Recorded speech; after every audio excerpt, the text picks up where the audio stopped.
ছোলা খায়, ফেসারি খায়, এটাই গো খাদ্য, এটাই খায়। খামারে নানা সাইজ আর বিভিন্ন জাতের গরু আছে, মহিষ, ছাগল আর ভেড়াও।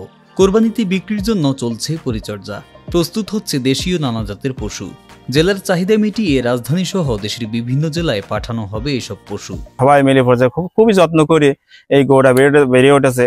বড় ছাল খাওয়ায়, খ্যার খাওয়ায়, রিপিয়ার ঘাস খাওয়ায়, ছোলা খাওয়ায়, ফেসারি খাওয়ায়, এটাই গো খাদ্য, এটাই খাওয়ানো হয়, এর বাইরে কোনো কিছু খাওয়ানো হয় না। প্রত্যেক কুরবানির জন্য আমরা গরু প্রস্তুত করি, তারই ধারাবাহিকটাই এবছর আমাদের এখানে 40টি গরু কুরবানির যোগ্য আছে। গরুগুলো সম্পূর্ণ প্রাকৃতিক খাদ্য খাওয়ানো হয়। প্রাকৃতিক খাদ্য হিসাবে আপনার ধান, গম, ভুট্টা একসাথে মাড়াই করে আমরা এগুলো খাওয়াই।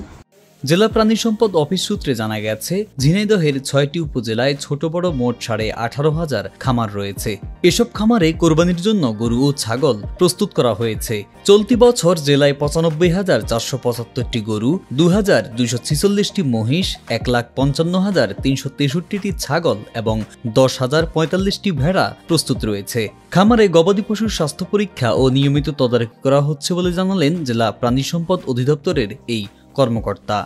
আমাদের তত্ত্বাবধানে এই গবাদি পশুগুলো লালন পালন করে এবং এখানে কোনো রকম অবৈধ কোনো কিছু তারা ইউজ করে না, কোনো স্টেরয়েড বা হরমোন ইউজ করে না। তারা তাদের গবাদি পশুকে নিয়মিত আমরা স্বাস্থ্য পরীক্ষা এবং নিউজ টাইমস 24 বিডি, সত্যের প্রত্যয়ে আমরা।